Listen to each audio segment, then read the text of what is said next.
In 2011, a family in the Midwest opened their late mother's safety deposit box. They were expecting maybe a few savings bonds and some old jewelry.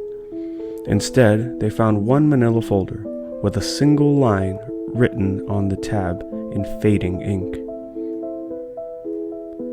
For the children, do not complicate. Inside this folder, 3 mutual fund statements, a hand-drawn pie chart, and 1 yellow legal pad note that read, "This is all you'll ever need. Promise me you'll leave it alone." That folder began with $87,000 in 1984. When they opened it 27 years later, it held $1,940,000. No stock picking, no timing the market, no advisor letters. Just 3 boring funds and a promise kept. Today, I'm handing you that exact same folder, updated for 2025, with ticker symbols you can buy in the next 10 minutes. This is the only portfolio you'll ever need, and by the end of this episode, it'll be yours. Welcome back to Legacy and Logic. Episode 2 starts now. Last week we learned most investors rob their own grandkids with panic and fees. The fix is one sentence.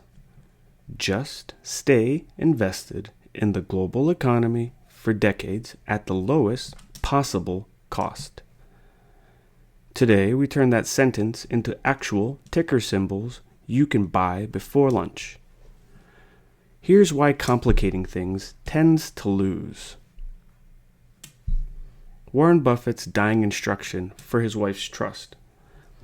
90% S&P 500 index, 10% short-term bonds. That's it. The richest investor in history, and that's his recipe. Yale's endowment spends hundreds of millions on managers, yet the core of their portfolio is still broad indices. 88% of professional stock pickers lost to the S&P 500 over the last 15 years. You and I are not the 12%. So we're going to do what the winners do. Almost nothing. Here's the recipe for a legacy portfolio. 3 funds. That's literally all. The US stock market, international stock market, and bonds. Let's break it down for a second. 60 to 70% of your equities should be in the US total stock market. There are a few different things out there you can invest in. You can either go with State Street, SPTM. The cost 3 to 4 cents per $100 a year. And you can own every public company in America. Another option is VTI through Vanguard, or ITOT through BlackRock. International total stock market, 30 to 40%. Here's a couple options. VXUS through Vanguard, IXUS through BlackRock. You never know what happens, honestly. Sometimes we do great as a country, sometimes we don't. It's nice to have a little bit out in the rest of the world when people are still succeeding out there.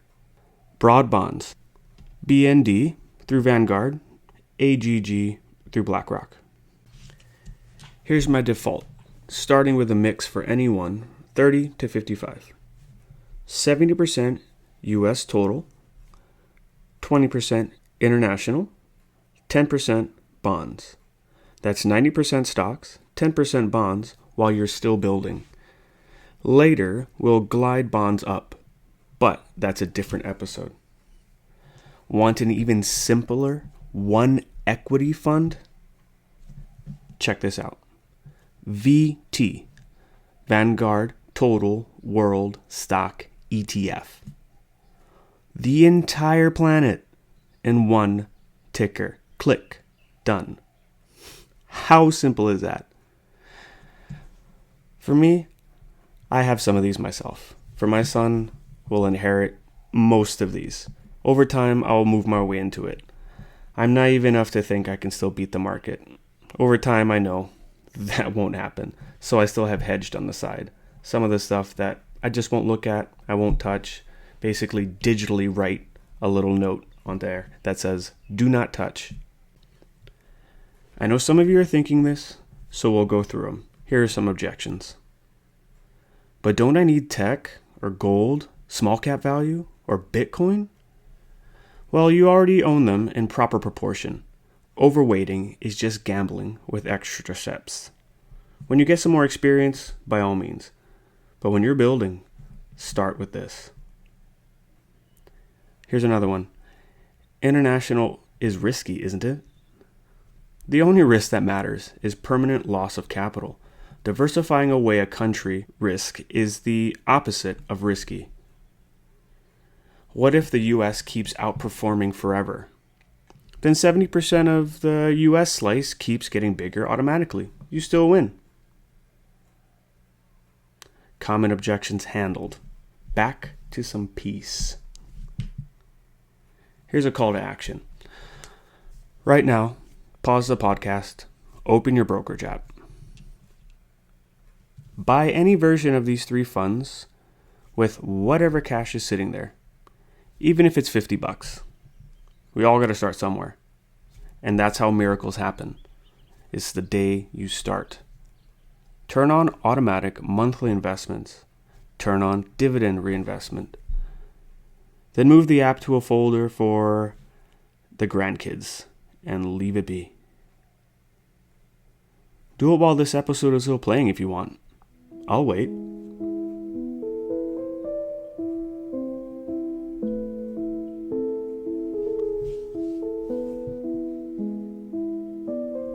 Someday, your daughter or grandson is going to open this exact same account.